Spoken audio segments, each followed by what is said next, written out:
Can you hear me? Kind of, yeah. I can just shout, but it's for the benefit of the live stream, really. So yeah, my name is Lauri Love. I did not ever intend to be famous or renowned, and I'm not preeminent in any fields of wonderful things like the people here. I kind of was expecting to be a more or less anonymous person for all of my life, and then at some point, due to, let's call it a catastrophic failure of due process, I transitioned from being an anonymous person to being that anonymous person, and that's after the United States attempted to kidnap me and lock me up for 99 years, i.e. technically the rest of my life. And this was, I use the phrase kidnapping, the technical euphemism is extradition. Unfortunately, extradition sort of implies that it's it's one of these legal processes. They call it a hearing, and then you have two sides, and we're all led to believe that it's fair and balanced, and it's not really the case.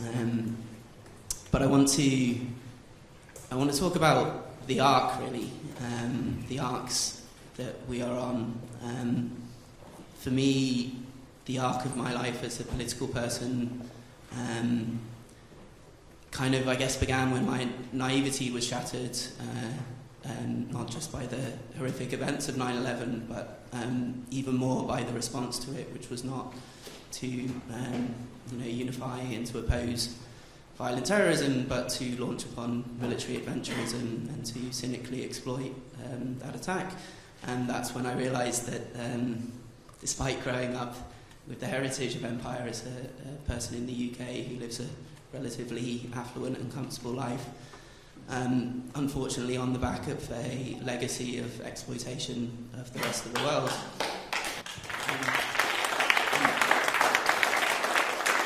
I guess I knew this abstractly, but when we saw what happened in Iraq and Afghanistan, and continues to happen in Libya, and the many undeclared conflicts now that continue around the world through clandestine military, I realised that I can't just be a scientist and be a mathematician and be a computer hackery type person, that I had to have some political element to my life. I was involved in a lot of politics as a student in Glasgow. I was in a kind of 7-month-long occupation at Glasgow University. I went on a lot of anti-fascist demonstrations to stand up for the rights of migrants and minorities and multiculturalism. And then police spies destroyed my life after I was involved in the Occupy protests in Glasgow. I was fitted up for a drugs raid and lost my house and had a mental breakdown and had to leave university. And at that time I thought that was the most terrible thing that was going to happen in my life. But no, it was not to be. So I had to, I had a nervous breakdown and I had to be removed from Scotland, and I could no longer take part in physical activism. But there's this wonderful thing called the internet, which enables people to work together collectively in ways that were never possible a generation ago. And I guess I became involved in online activism, and this was around 2011 that Occupy happened. It was 2012 that I kind of moved to a digital life, and I was greatly inspired by WikiLeaks and by Julian Assange, because I guess the shattering of my naivety was because we get a very filtered view of the world through media that we are led to believe is free, but is very narrowly construed, and yes, you get a left side and you get a right side and you get the tabloids and you get the broadsheets, but there are parameters within which journalists have to operate, and the security services, the government, the censors are very good at keeping them in line. And then suddenly something broke through those ranks, and it was WikiLeaks, and the defining difference was not how the journalism was done. In a way, it was what was not done. And it's been mentioned before, it's that it wasn't edited, it wasn't editorialized, it wasn't spun, it wasn't presented to the powers that be for them to tick it off and say this is okay. For the first time, the public was given direct access to authenticated source documents and given the power to decide for themselves what the truth was.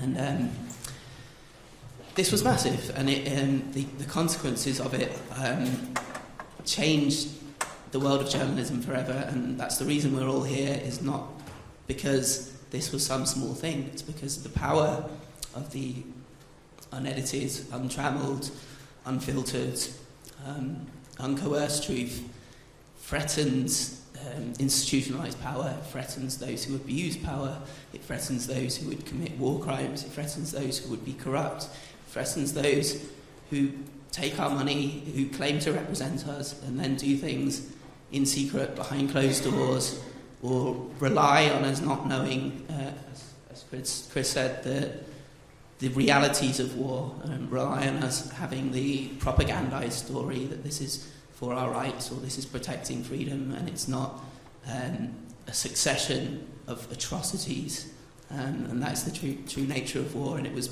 WikiLeaks that allowed the world to really see this. There have been great journalists before, and it's not to diminish the things that they've done, but through Chelsea Manning's heroism, ongoing heroism, by the way, I think we should remind everyone that Chelsea Manning, despite having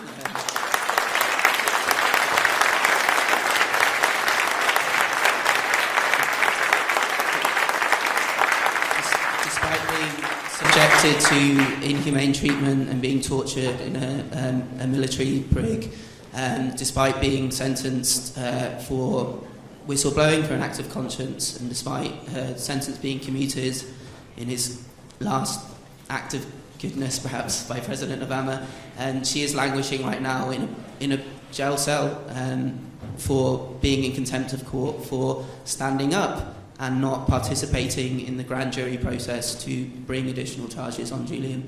And some stickers down there if people want to get them, but we should remember that she needs to be freed, and our support should extend to her, and we should be thankful for her heroism. But on to my story. So, about 6 years ago, in October 2013, I'd had a terrible day because the government had put me on this forced work program because I'm disabled and I claim benefits, and try and really punish you for that these days. And I hadn't had a great day, and doorbell rang, and it was supposedly a package for me, because there was a gentleman in a UPS delivery outfit who rang the doorbell and said there's a package for Lauri Love. So I came down to collect it, and rather than getting a package, I was arrested by the National Crime Agency, and 12 men came and ransacked the house for 5 hours, and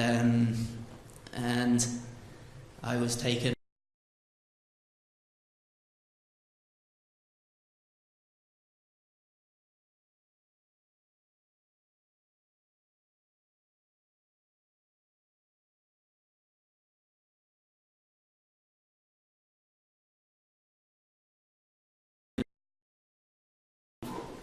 Not ideal, but more or less expedient legal justice system in the UK. The National Crime Agency effectively acted as deputies for the United States. I've never been to the United States. I haven't had that luxury, and I probably never will, for shame. But somehow it was decided by 3 separate states that I had committed a crime under laws that did not apply to me, because I live in this country under these laws. And so, rather than a prosecution, I was subject to a US extradition, 3 parallel US extradition requests. And I was put through a process, as I mentioned earlier, that really is closer to a Kafka novel than to what we're led to believe is a fair and adversarial process.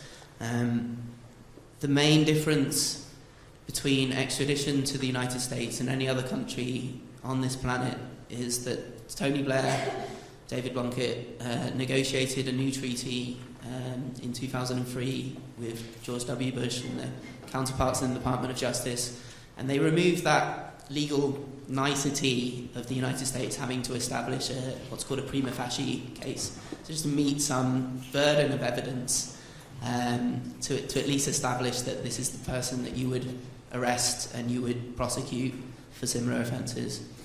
So I had to sit through days and days of hearings where lies and extortions and mistruths were said openly in a court in front of my supporters, family, friends, members of the public that had come to watch the case and support me and the press.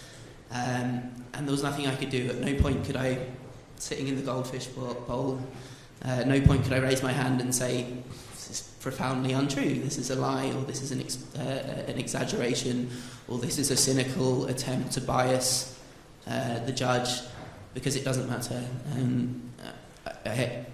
Unfortunately, I may have to shatter some illusions here, but the entire extradition process proceeds on the hypothetical basis that the requesting country is telling the truth, or rather that nothing they say need to be contested, because the extradited person can depend upon having a fair trial in the country where they go to. So to further dispel, and I'm sure most of you don't need to be told this, but if you are a federal criminal defendant in the United States, how many people are in this room? Let's say it's more than 100, but if there was 100 people in this room and you were all on federal criminal trial, only 3 of you would actually get to trial. 97, so let's just say only these people here get a trial, and every single one of you takes the guilty plea. And it's not because you feel guilty, it's because you are bullied into it. And it's called coercive plea bargaining. And even that is a bit of a euphemism. It's more accurate to put it in the quote from The Godfather, they make you an offer you can't refuse. And in my case, it's the difference between 99 years, which was the maximum of the charges they could bring against me, with all of the crazy multipliers. It's weird things, like if you commit a crime using hacking abilities, it's a special skill, so it's worse because it's more intelligent than, if you throw a brick through a window, then that's, even if the effect is the same. But they would make you an offer if you only just sacrifice that small thing called a fair trial, and your ability to stand up for yourselves, and your ability to contest the evidence, and your ability to ask a jury of your peers to assess those claims. If you give up all of that, then it will just be 10 years or 14 years. This isn't justice.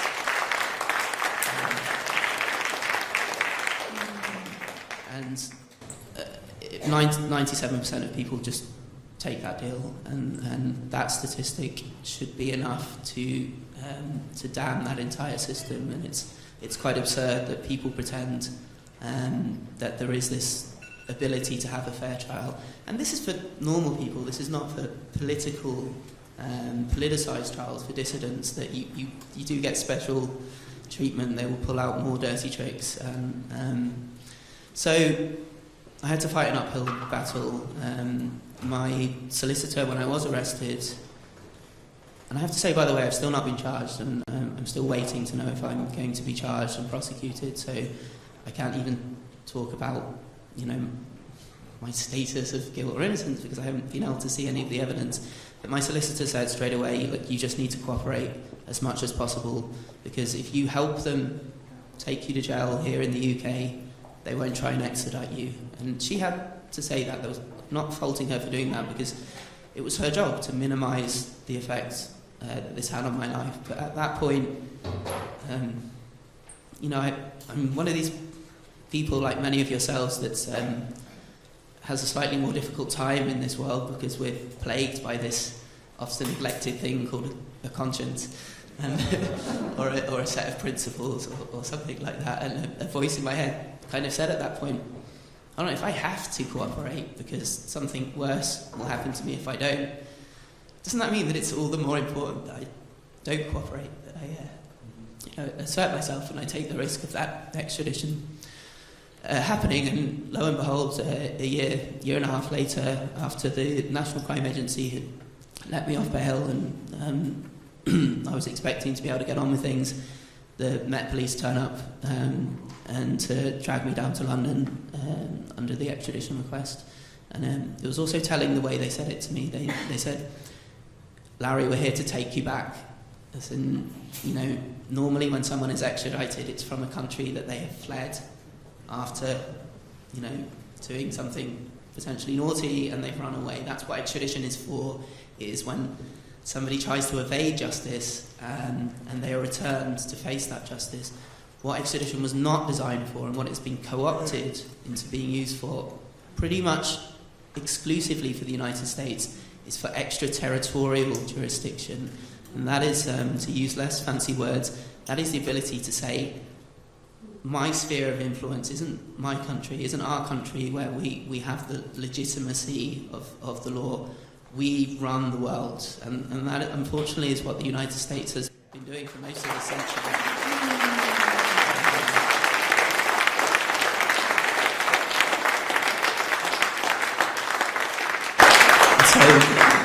So like Julian, as was mentioned earlier, WikiLeaks has never been based in the United States for very sensible and obvious reasons. Julian is not accused of committing any crimes in the United States. Under a sane, common sense, the political phrase is the person on the Clapham omnibus. When I talked to people about my case, and they all said, "So when were you in the United States?" And when I said, "I've never been there," then the first question was, "Well, how are they trying to lock you up for the rest of your life in a country that you've never been to?" And it beggars belief, and we should remember that with this case.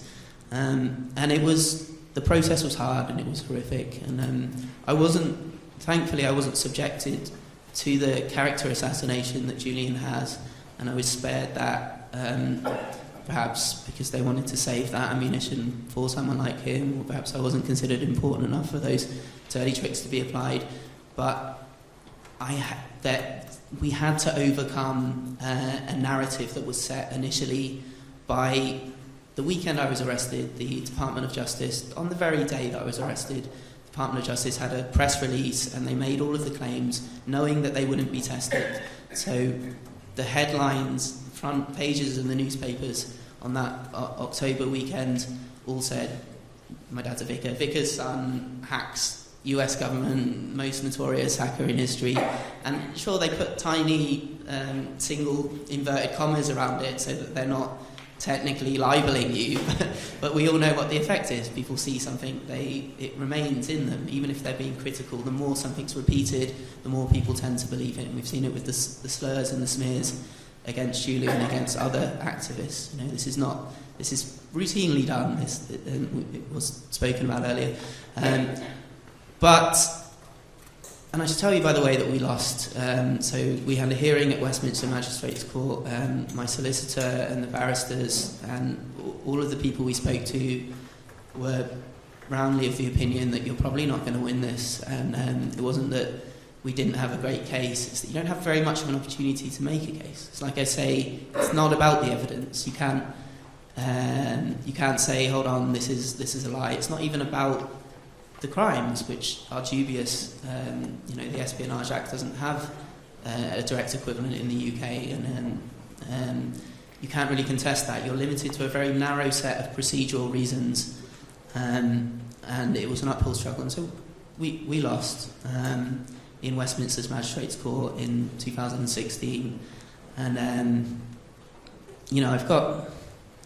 I'm wearing this jacket not because I'm a fisherman or a military person, but because I am a kind of veteran of an information war in a way, and like veterans, I've been kind of scarred by it. My physical health and my mental health, spiritual health, my ability to be educated, my ability to work has been compromised, and throughout the process, it was harrowing and it was dark, and I suffered extreme depression. It's something that I wouldn't wish upon even people that I despise, that they would have to spend some portion of every day of that, for years, having to worry about never seeing their friends and families, never seeing freedom again, having their humanity reduced to being an example, to being a deterrent to others that would try and stand up against the bully in the playground, effectively. And that toll was very real, and it became very dark. But as I mentioned, this is about arcs, like the arc of a storyline. There are no stories where things go great and they remain great and everything's great right to the end, and that was it. You know, what makes a story is that it has an arc, and it has to dip, and it has to come pretty damn close to despair. And that's horrific, and I'm still dealing with the burden and the legacy. But the reason that things have to become quite close to despair is because that is the point in which we are galvanised into taking action. And that's happened because you're all here today. Because the false consciousness, the false narrative that has been set up for these 7 years that Julian was in detention, when it was allowed to become this silly soap opera, when we were allowed to forget that this is about transparency, this is about truth, speaking truth to power, this is about revelations of war crimes, this is about principles, this is about something more important than an easily vilified character. That false consciousness has now crashed into the reality and the gravity of what is happening.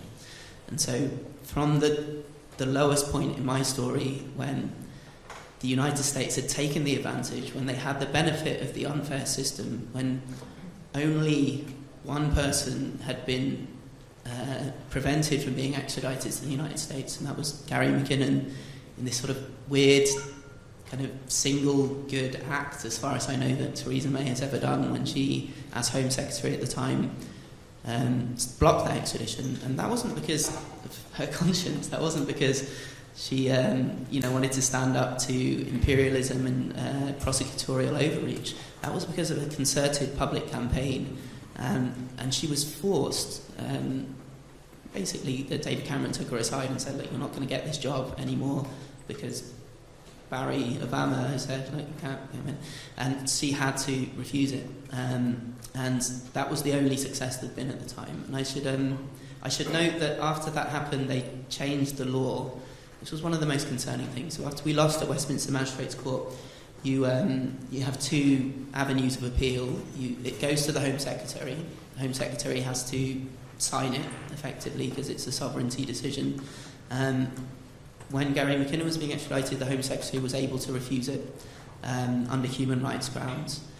After that happened, they changed the law, and I have no idea how that's possible. I've spoken to lawyers about this, and just jurisprudentially, like in terms of what even the pretense of justice and rule of law, I don't know how this is possible, but they've changed it so the discretion of the Home Secretary is restricted to only consider the death penalty, specialty, which is if they try and spring new charges on you after you've been extradited, which, by the way, is quite likely to apply to Julian, but they'll pretend it won't.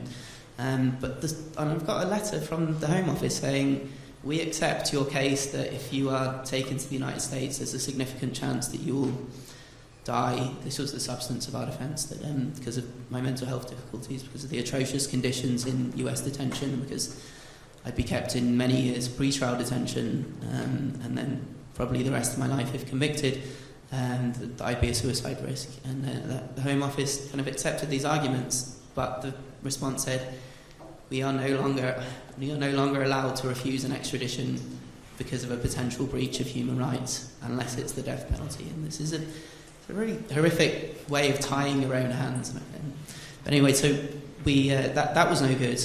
We appealed to the High Court, and it was because of a public campaign. So you win on legal grounds, but none of us is naive here. None of us think that judges are perfectly impartial and they just sit and they carefully consider the law like an algorithm and they do the right thing. All of reality, including the law, is politics. And what made it possible for the High Court, the Court of Appeals, to overturn that adverse judgment in Westminster Magistrates Court was this public campaign. And we had to fight pretty damn hard, and I wouldn't have made it on my own. It was actually that the Courage Foundation was set up thanks pretty much to WikiLeaks and other founding members. But it was after the successful efforts to save Edward Snowden from being rendered back to the US after the NSA revelations. It was decided that we should try and there should be an effort to broaden this. So the Courage Foundation was set up to support whistleblowers, activists, other people oppressed for attempting to work for transparency.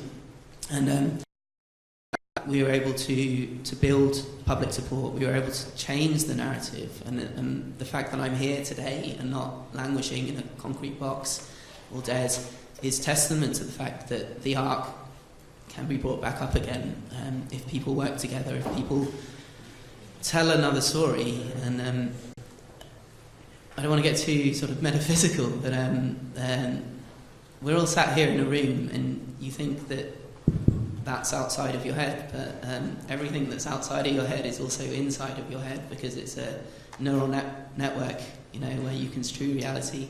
And the point of this is there is no such thing as reality outside of the imagination of the people within it. And so even when the odds appear to be stacked against you, even when the struggle appears to be unwinnable, that is only true to the extent that people believe it's true. And if you can convince yourselves and others, as WikiLeaks did for me and many millions of people who were disenfranchised after the wars and after 9/11 and after the oppression and the crackdown, it suddenly opened a window of light that there is this thing called truth, and this thing called truth can galvanise people to action, and collective action can change the world.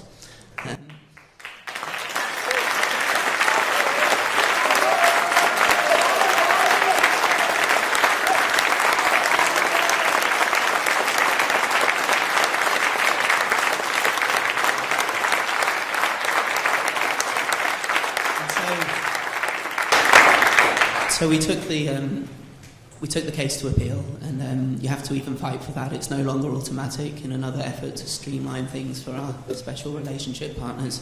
But we sought leave to appeal. We were granted the appeal, and we made several arguments. One was under the forum bar, which was introduced as a kind of token after they took away the Home Secretary's discretion to try and balance that.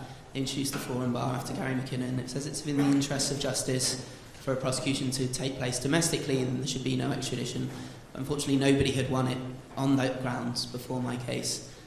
We were able to set that precedent, and so we won on that grounds. And we also won on a second grounds, which is much more important. And so what kept me going when I was in that goldfish bowl in the dock at Westminster Mags, hearing lie after lie and slander, and having me as a person reduced to a list of symptoms and health complications, and infantilized, and picturing myself in a...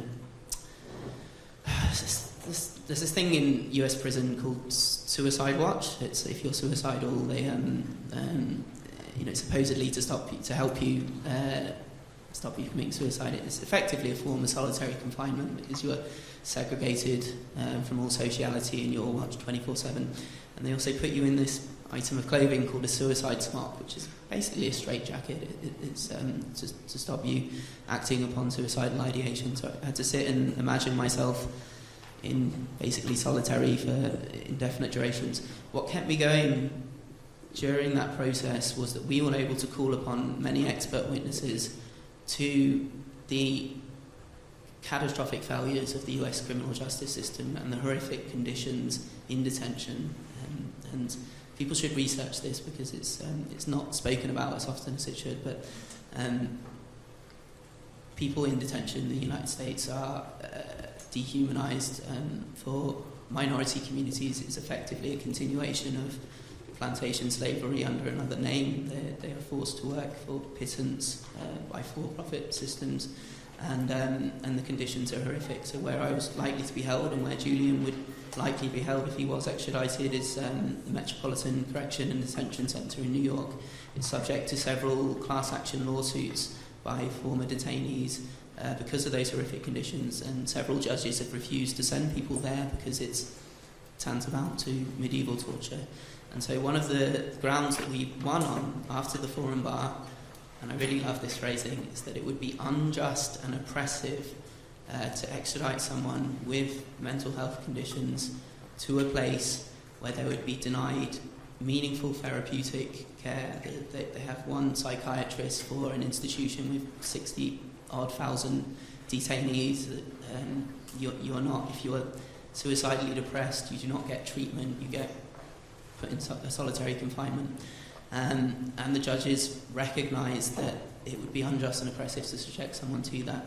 And for me, when we got that victory, and throughout when I was hoping that we would win, how I could justify it to myself, how I could sort of persevere and have the courage to continue, was that this wasn't just for me, this wasn't just to save myself and to save my friends and family from losing me, but to shield other people from a similar fate. And so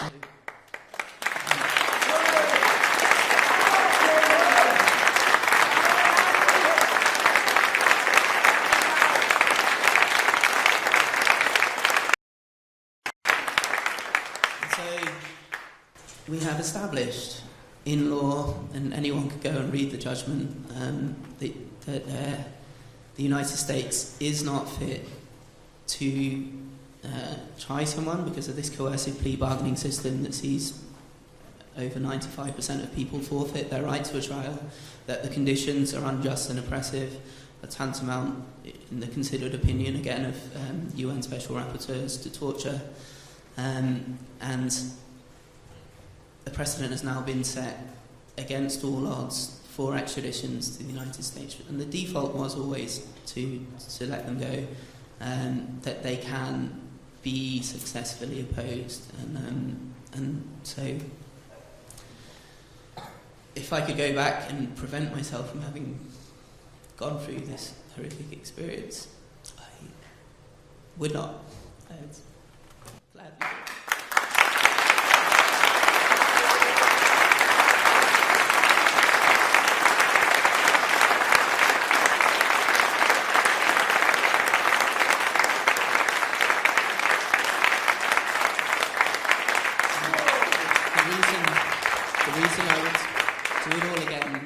Is because I don't stand here as a victim of the United States persecution and prosecution and abuses, even though I was victimised. I stand here as a survivor, and I stand here as a victor, and that can happen for Julian, but it will not happen by itself. It won't happen because we can trust the law, we can trust politicians. We all know that we can.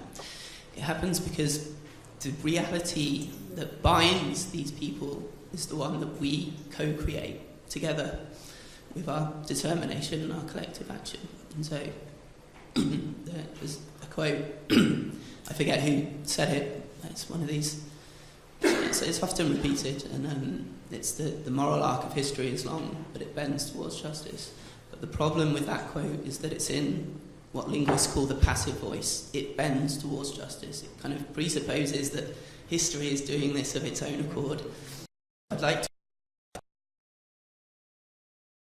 The moral arc of history is long, and bend it towards justice, and we must.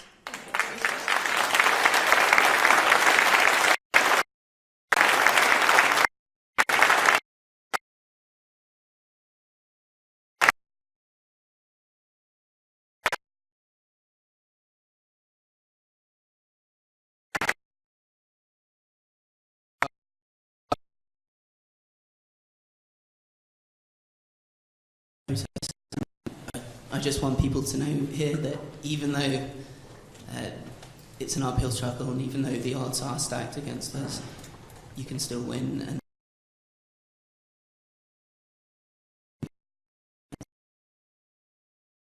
And I hope we'll work together and we'll beat them again.